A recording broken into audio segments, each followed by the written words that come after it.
What's good, family? Welcome back to Power After Hours, your favorite power podcast. You got Jeff on this side, you got Chrissy on the other side, and we are here recapping the latest episode of Power, Book 4, Force, Season 1, Episode 6. This is who we are. Chrissy, what's Mm. going on with you?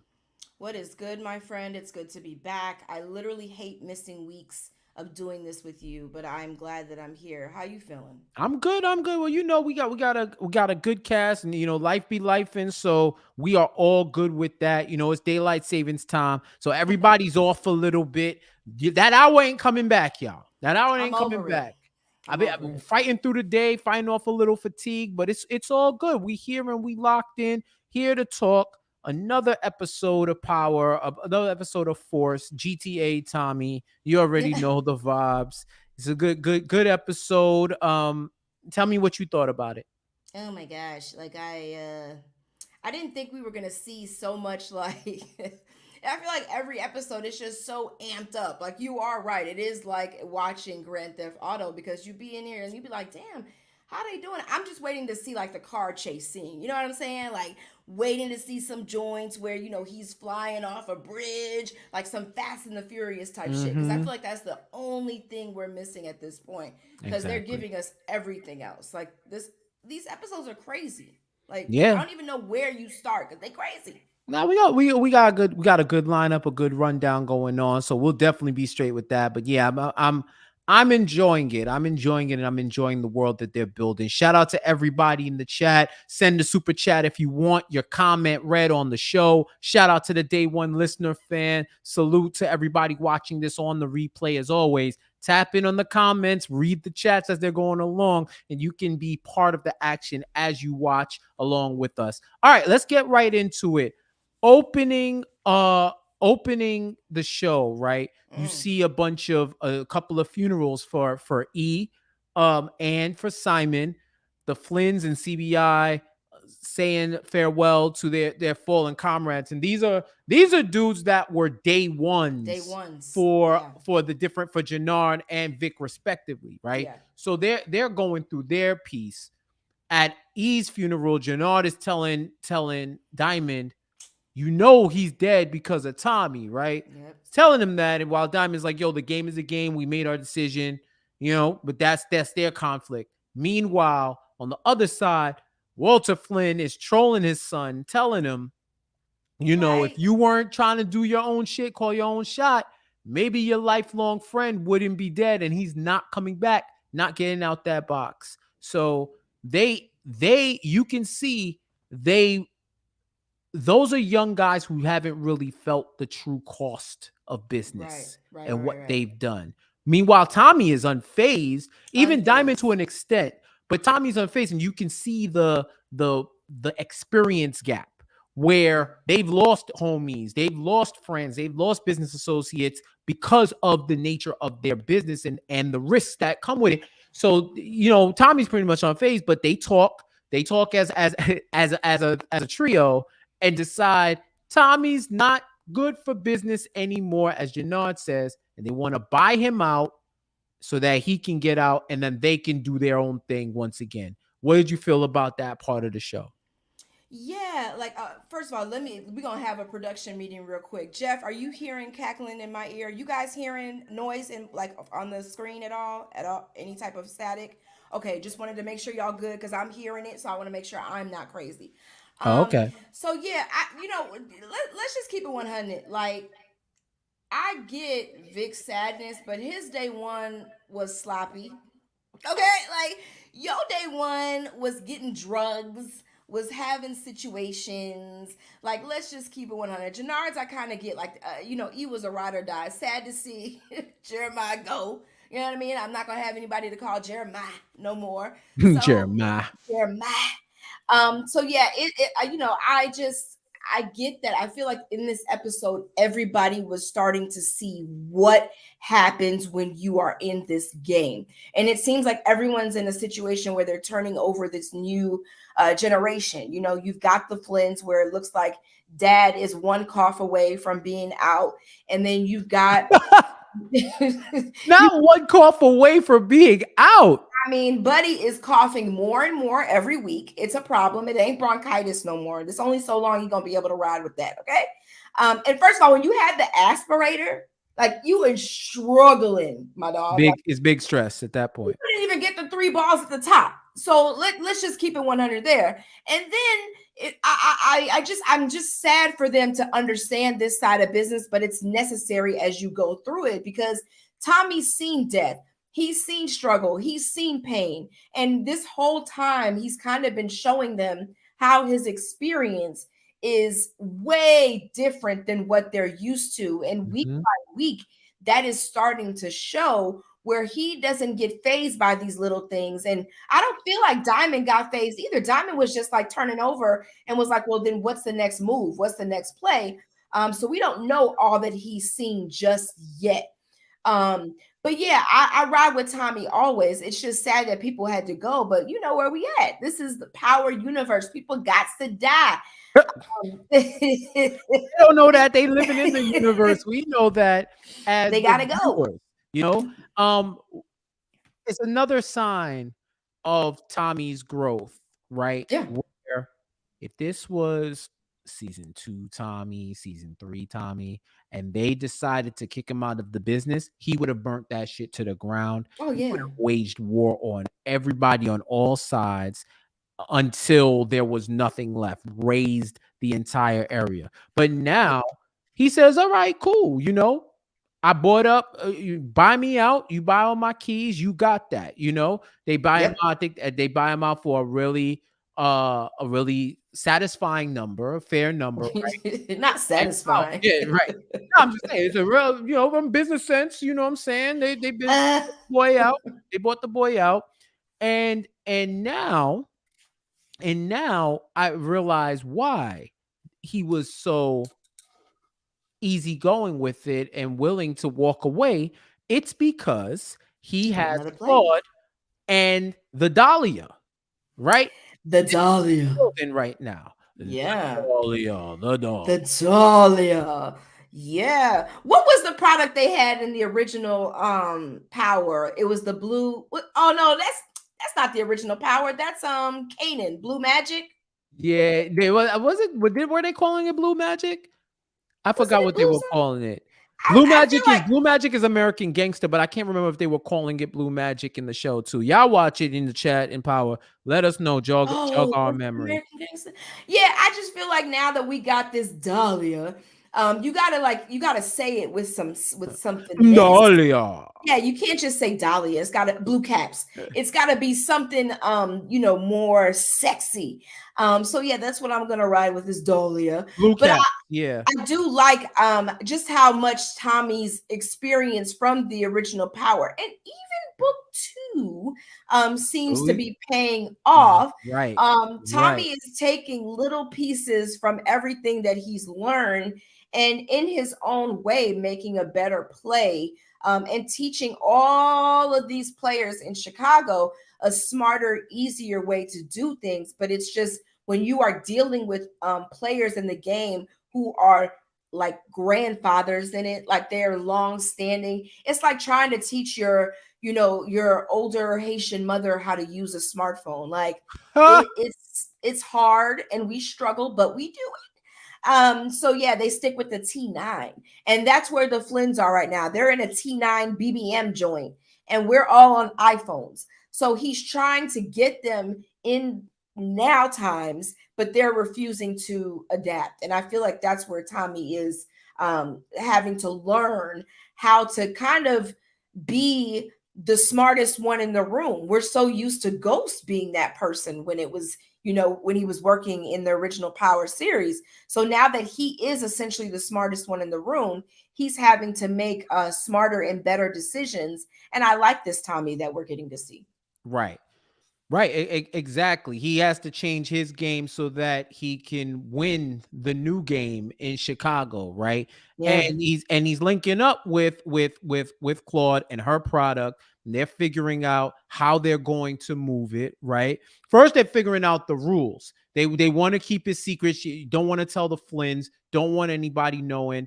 And Tommy has specific rules on who he wants involved. They Yeah. don't got skin in the game. If they're not real distros, then he don't want them. Which comes to Claude's friend Reggie, who she gave him that first hit and was on her back to Man. try to get more. Calling, and he's like, no. I took one look at the guy. I know he ain't built for what we need to do. He's out, right? So this was the rules that they set up. And now him taking point as the distro, she asked how they're going to move it. So he says, Yeah. yo, I got an idea. They're using public lockers. They're So using smart. public lockers to drop and to distribute to the different distros. And we get homegirl in the auto body shop. We get the Jewish cats. They the ones who roll in. They get the product. They're watching them from afar. And they eventually buy in. Now, one thing that I did see some chatter is some people weren't feeling the lockers because they were so close to book 2. And it's not as if he knew what they were doing. Because remember, he was out. He didn't know the extent of what he had no Tariq was clue doing. of that whole business at all. So it kind of feels like, all right, y'all are gonna go with the same thing y'all going with in book 2, just a little flip where it's a public locker, and instead of all the customers accessing it, you just drop it off to the distro. And really, how'd you feel about that?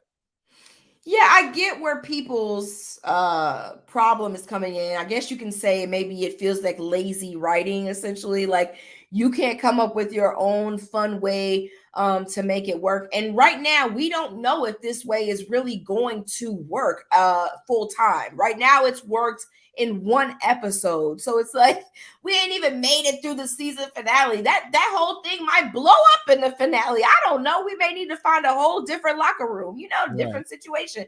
So, it's just one episode, but I do get what people are saying. It is a little annoying to see them use the same thing that we're seeing in Tariq.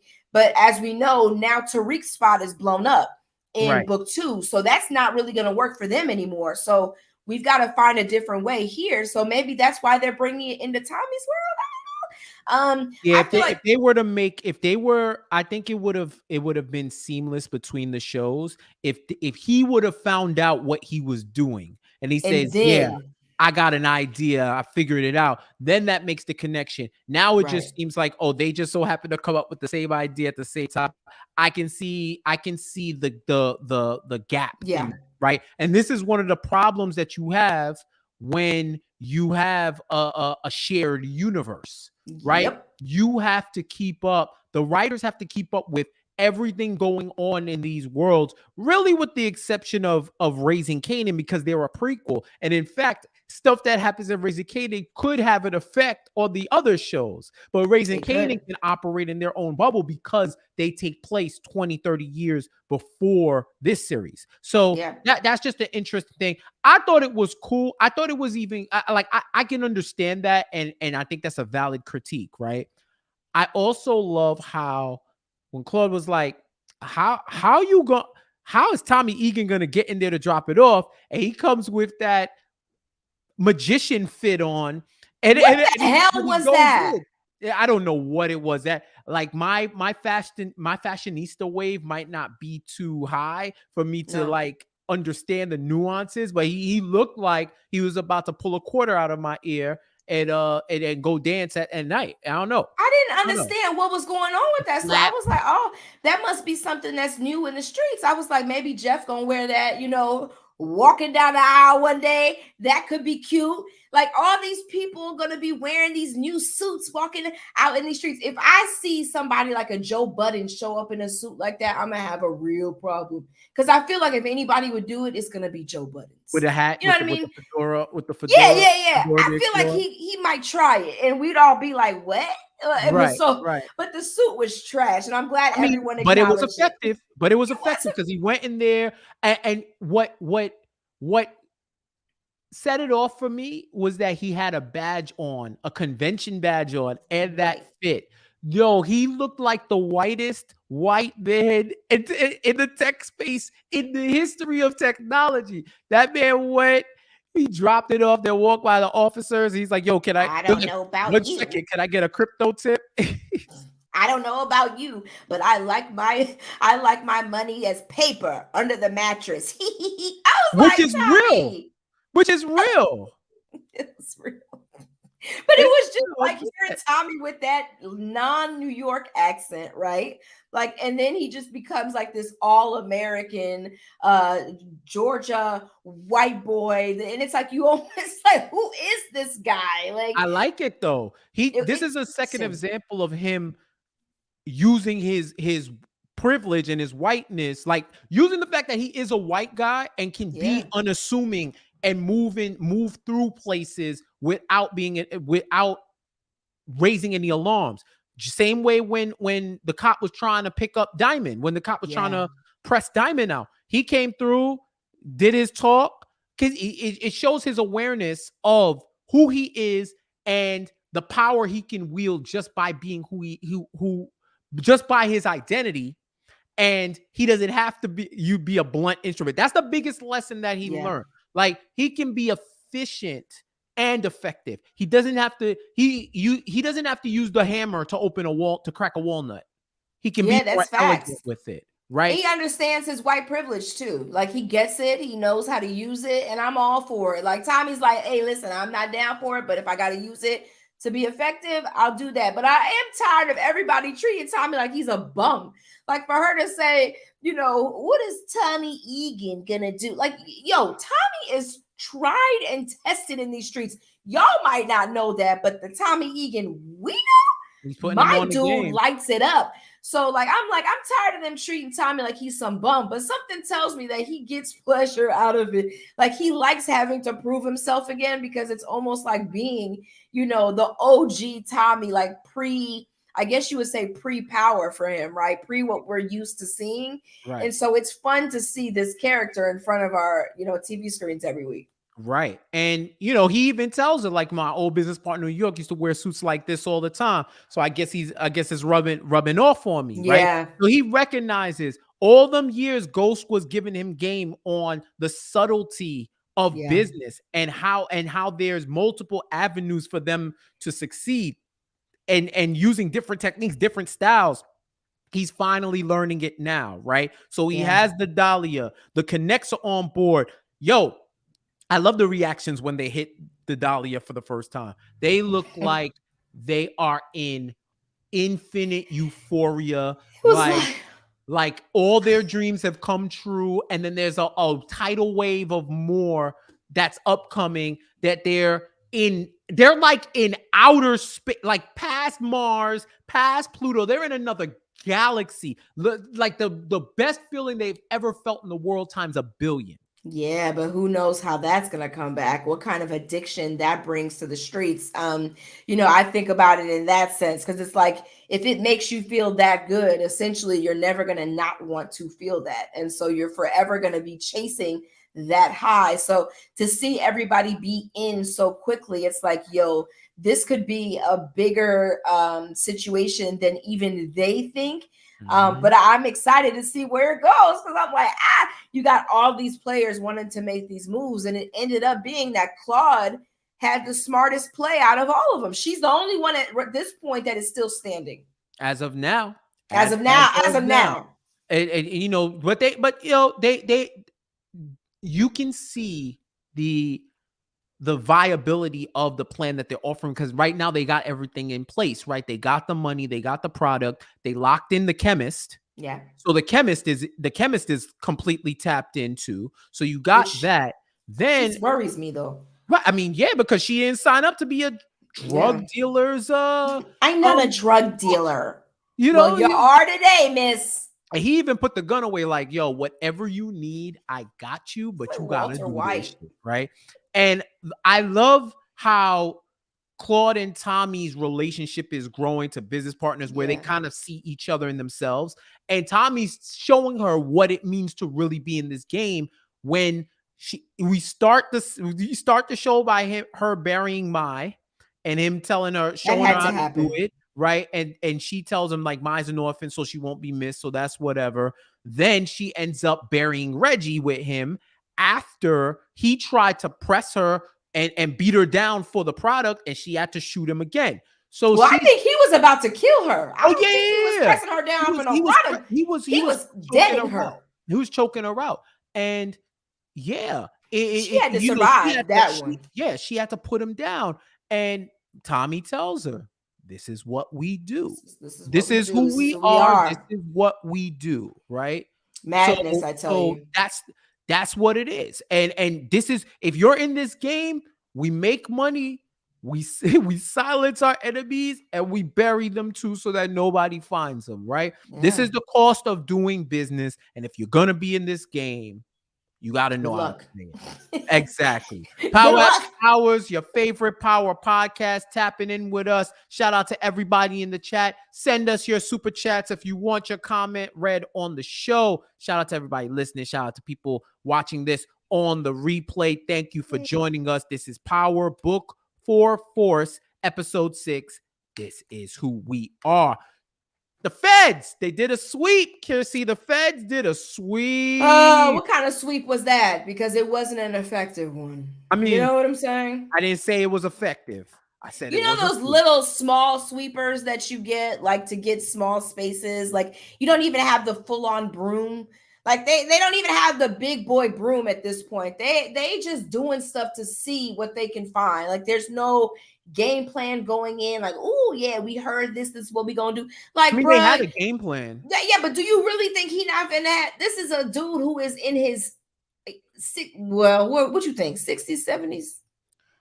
Probably pushing. I think he might be pushing high 60s. I mean, been in the game for decades. You don't think he finna have that simple ass paperwork? But remember, he wasn't the one that was in charge of it. This was Claude that was handling the books and keeping them legit. So when they came there demanding the manifest to make sure that all of their incoming drugs and stuff that they were bringing in, their legal drugs, that it matched the manifest, he's calling her and blowing her up. And then she like, finally, yo, where you at? Right.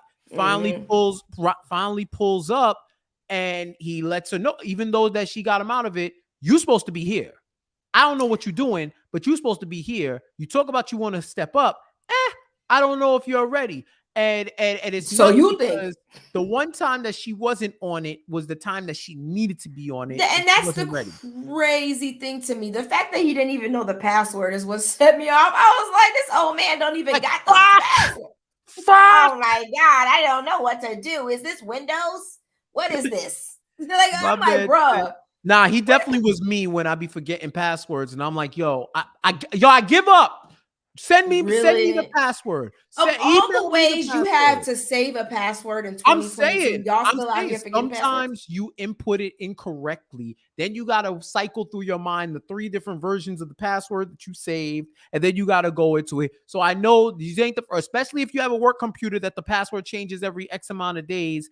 And sidebar, definitely use some type of password saver tool, because it's a lot of passwords. 1Password is real. There's a lot of great password tools out there. Use them, okay? But what I'm saying is we've already struggled. Gunpair over here is already a problem in wanting to elevate the drug game. You really think he finna remember a password? Like, there was no chance he was ever gonna get that right. So needed to be. Claude showed up and saved the day. You know what I'm saying? Like, I feel like she still should get a little coin for at least saving the day. I feel like he just wants to be mad to be mad.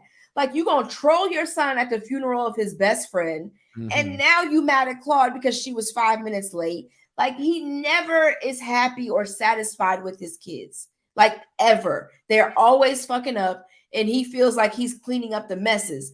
And so he's fed up at this point. He's like, somebody just do their job.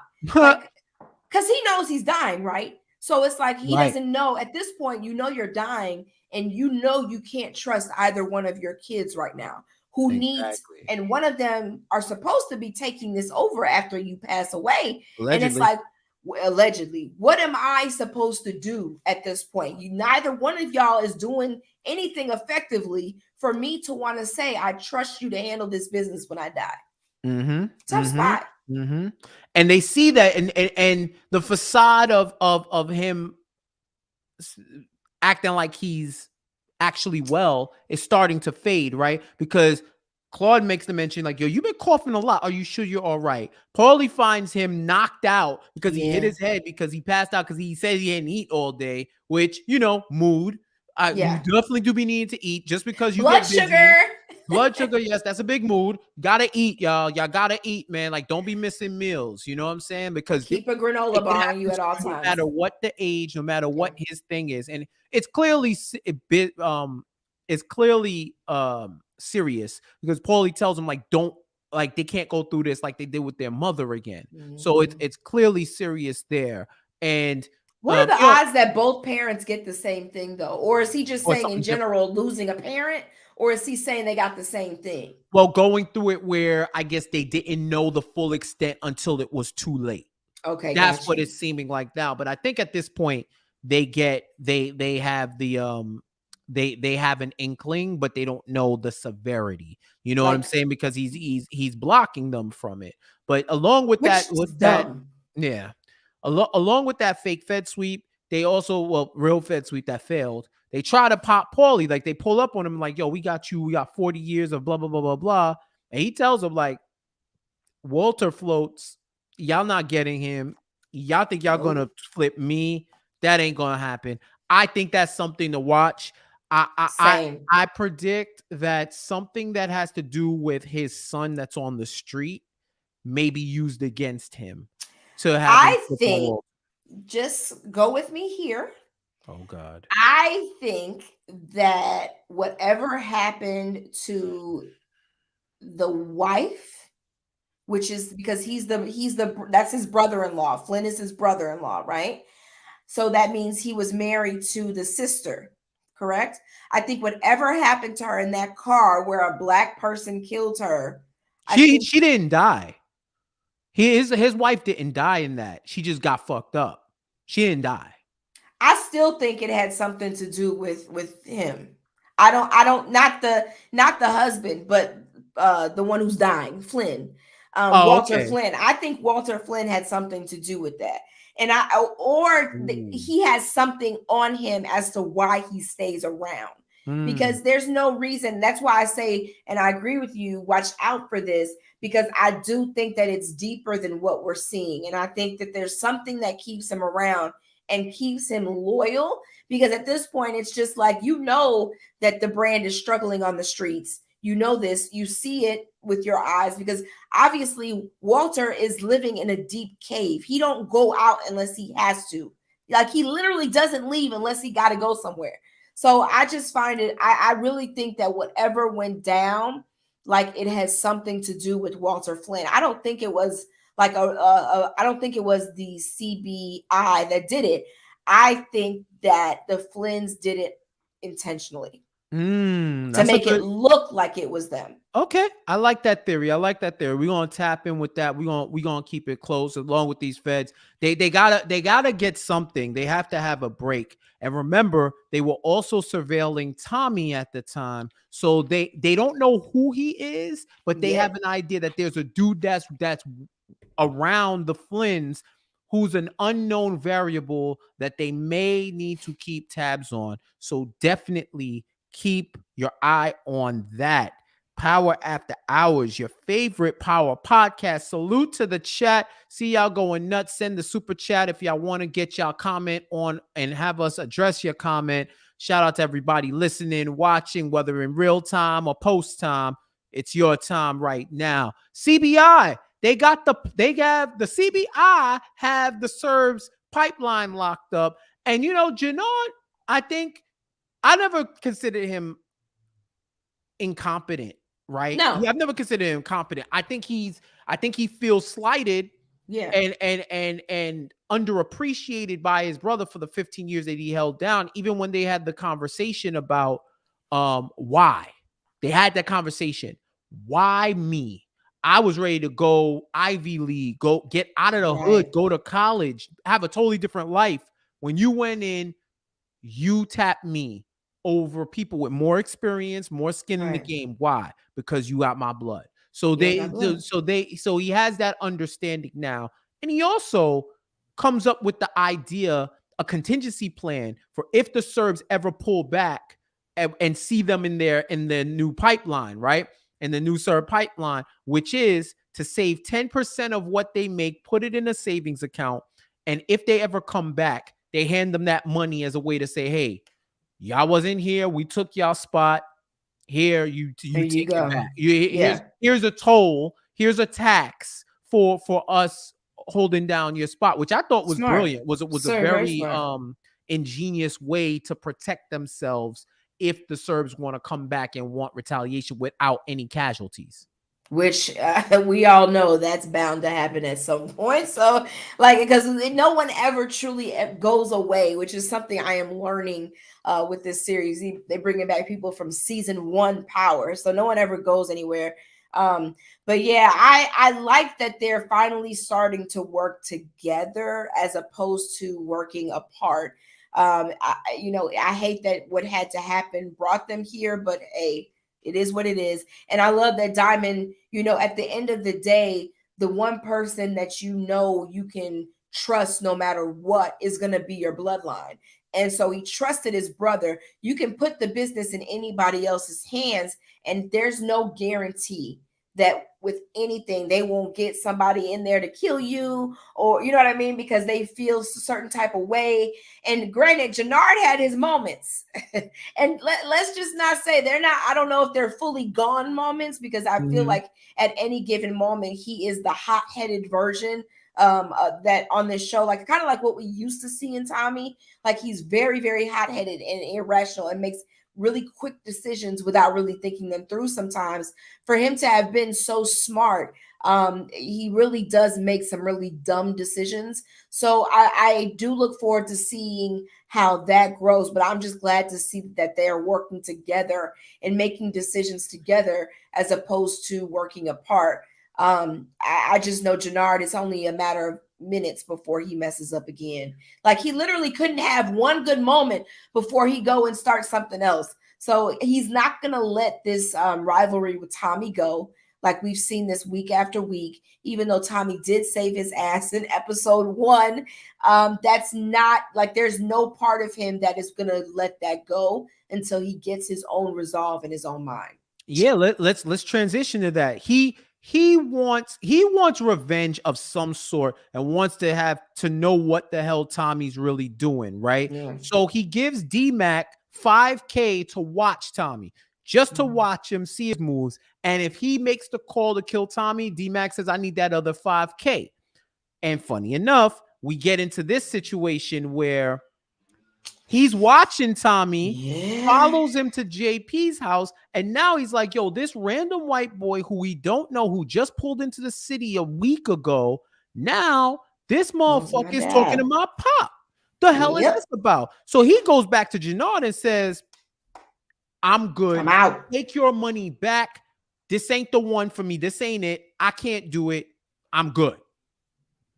Which is just like, bruh, like, when are we gonna stop this? Like at some point, and then through all this, he's seeing his dad speaking with Tommy, and his dad is letting Tommy know how he got so deep in the hole, like how he lost, is not been able to catch up monetarily. And he's telling him, paying for the lawyer to fight for his son. Like I think that what we don't really know, he hasn't really gotten deeper as to what truly happened in terms of losing his son, like why he didn't win, if he put this much money into getting his son and at least getting some sort of visitation rights. Like, dog, you didn't get nothing for all these years.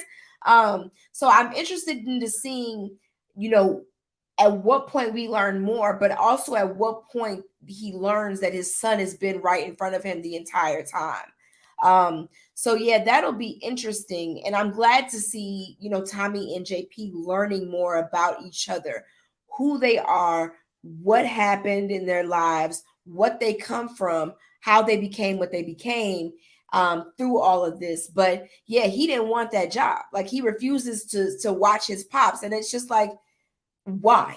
Is it too painful for you to have this job? Or do you feel like you're going to make the wrong decision and pull a trigger unnecessarily in this? You know what I mean? Like there's more to it. And I just want to know what. Yeah, and hopefully we find out more because it's clearly conflict on multiple areas. And within that conflict, you have JP finally confronting Tommy about what is it that you really do. Yeah. And he tells him, people have been lying to me in this family your whole life. He keeps finding all this stuff on Kate that had Tommy with him, and he didn't even know who Tommy was. So he's tired of the lies. He wants to know. Tommy tells him he's a drug dealer. And JP says, I have a certain suite of skills that can assist you in your in your business. And Tommy's not trying to hear it, which it kind of shocked me that he wouldn't want him in. I guess if I had to guess, I think he sees JP as the pure part of his bloodline and of his family. Yeah. Doesn't want the untainted. Right. Doesn't want to corrupt it with the drug game. Doesn't want any other liabilities either. Right. Anything that can leave him vulnerable, that can leave him at a loss. He doesn't want that. And between all the bills between his pops and that lawyer and the bar, he says it. He's down bad and he needs to make money. He needs to make money like he needs to make money. He doesn't want handouts, which listen, take that money and shut up. I think JP should just take the bread, take the money and shut up. Out the business. But that's the best of both worlds. If Tommy's going to help you out, yeah, you want to feel like useful, that you worked for your money. Freeloader. Yeah. Okay, then make your just like Tommy called out, make your fucking bar front. Launder money. You can be in the game without having to be on the front lines. But did he say exactly what his skill set was? He was just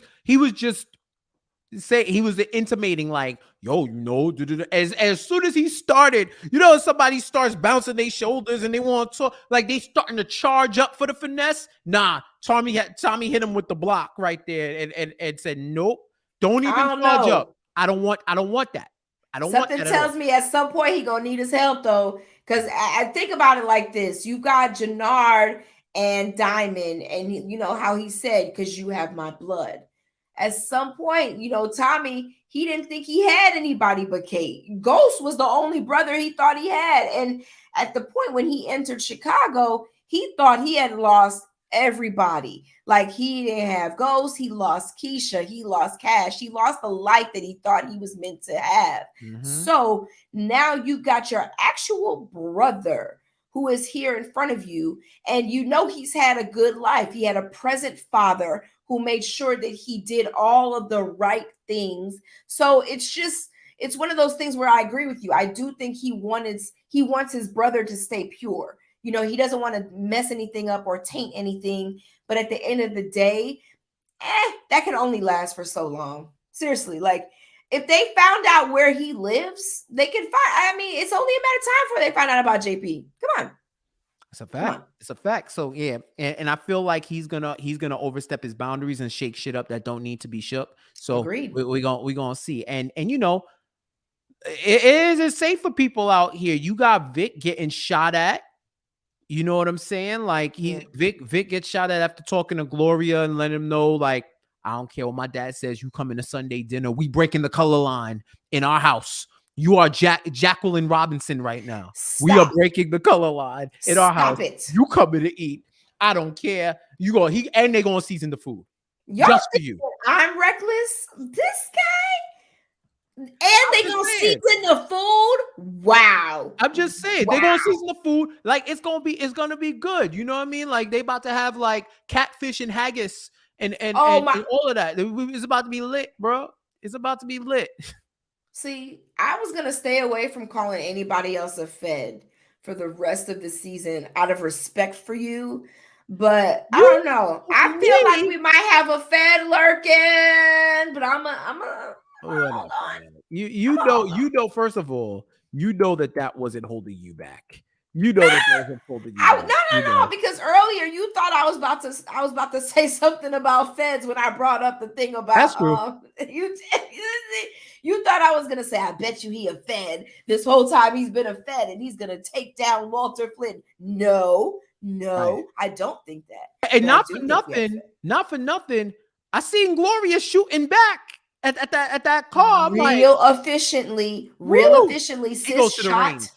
She goes to the range. She's been putting in the work. She is a professional now, and There was no she was like, slightly shook. So man, she knows she's please. in the game. She wasn't shook. She was ready. Okay, sis got that gun faster than Vic. What Vic do? What did he do? I don't know, but it's Nothing. like, Exactly. You don't know because he did nothing. He I did mean, nothing. well, She look, shot back, not who Vic. who has, well, I'll get back to that, but while we got Vic getting shot at, we got Diamond meeting a nice young lady at the bar who looks Good. like she's been reading up on him. She gets, they meet at his diner. One thing leads to another. You know what I'm Fed. saying? They have relations, if you will. And then when she's leaving the crib, she gets a notification, and it's a whole article about who Diamond is, and now she's around. So what is her angle? Fed. Fed. Fed. The See, thing that got her. that one I'm not really, I can't really fight, because she legit looks like she has this man under surveillance. Yeah, and then you get a thing on your phone, a ping on your phone after he just dicked you down, right? Like, who gets up after that? Like, you gotta lay and bask in a moment. You understand what I'm saying? Like, she just got up and was She was like, on the clock. She gotta said she had go. to work, She but said it was a work call. And then she walks out in a weird way, like it kind of like looks around. If you notice, like she walked out of the crib and looked around in a weird way, like she knew somebody was looking at her or watching her. So it just felt a little awkward. Sis is reading she's reading Fed to me. you know what? That's the one where I can't even argue with you. If she's a Fed, like, it'll be evident, because if it was she's walking like a Fed and talking like a Fed right now. There's a lot of evidence pointing her way that at worst she is watching Diamond for someone else or for herself. Who knows? We don't know what her background is. I like the little air and of mystery. Who you think has more enemies right now, Vic, Diamond, or the Tinder swindler? My enemies, my enemies. Please send I breakfast, my enemies. I refuse to engage in this My conversation with enemies, you. my enemies, my enemies. Yo, Walter Flynn, G'd Boss. up, That was a G'd up. very Sons of Anarchy move. If you ever watched Sons of Anarchy, you knew he was about that motherfucking life. And I was waiting for it to come out. And it's here. And we are all blessed with his presence. That was the bossiest walkout I've ever seen on Power. The way that dude walked out of that building with his hands up and was just marching. Like, I still got this shit. I'm dying, but I can still fuck you up. Yeah. He's like, if I'm going out, y'all not touching my family, and I'm gonna burn this whole shit to the ground. This whole shite, excuse me. I'm burning this whole shite. I'm burning this whole shite to the ground. And killed all three and told the waitress, let them know. Send that message, my Y'all dude. send somebody after my family, it's a problem. So what if it wasn't them? Listen, What if I it thought wasn't about them? that. I was like, yo, what if you killed the wrong people? Like, what if, because Vic is only assuming. At this point, Vic is assuming that's who did it because he knows what he went through, with what he helped Tommy with. He helped Tommy take out the Serbs, and so he only is assuming that it's a Serb move. I am not so sure, just like you. So I don't know. All he knows is I love that Walter's initial move was that it was the black people, right? He just automatically assumes it's the blacks. You understand what I'm saying? Like, come on, bro. Like, it wasn't us. We Like, don't have which one time of for these that. Dutch monkeys will I have to off today, son? I told you stop fucking messing with the South Side shite. Dude, your accent is going between like 3 different ones. It's not as consistent. Stop messing, Chrissy. Stop messing with my fucking son. FYI, I just typed it up real quick. Adrian is supposed to be a crime reporter who is secretly writing about Diamond. That's what her a crime profile is. reporter. like a crime reporter. Yeah, like Yeah. so. Who knows? So well, that's one way to get a story, right? Yeah, let him sex you up for a few. Like, sis, talk about breakfast for breakfast. Like, come on. Yeah, I mean, hey, Listen, she's like, if y'all I'm not gonna too get the good for story, I'm gonna IHOP. have a good time getting it. Okay, because she wasn't complaining. Yeah, y'all ain't too good for IHOP. You already know. You already know. IHOP is gross. Like, if you're gonna do Okay. breakfast, do it right. Yeah, let's go to Waffle House. That's upscale eating. Oh my god, you're such a I okay. know. Yes, get it out. Get it Said out. the Let it out. Get it person out. whose accent is going from Southern to British to Irish. Like your shit is so mixed up. It It's doesn't not even. mixed up. It's It's eclectic. very mixed It's up. eclectic. Do you have anything else to say about this episode? Because I'm over it. I'm over it You right know what? now. I'm over you and your port wine shirt. Let's discuss that. This is class right here, okay? Relax. Yeah, all Relax. right. We can't all do the earth tones, sis. All right. So, you know what? Just tell them where they can find you on social. Enough. Man, you can find me everywhere at Chrissy B. Davis. What about you, Jeff? Jeff J says all social media, Power After Hours on Instagram and on Twitter, Power After Hours Pod at gmail.com. If you can't join us live, but want to get a comment in. And you can find us on all podcast platforms and on YouTube, where we're here live after every episode in the Power universe. If you listen on the podcast and have a chance to tap in with us live. Follow the page for us too, because we're continuing to build the platform.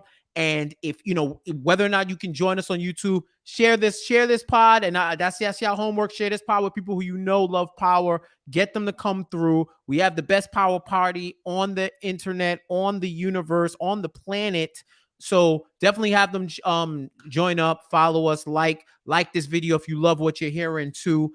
That's what we do, man. We have fun. We love what we're doing. So episode 7, more crazy times in Chicago is gonna be fire. So we're ready and we're tapped in. So that does it for us. Yes. We're out of here. And until next time, y'all have a good rest of your week and we'll see you.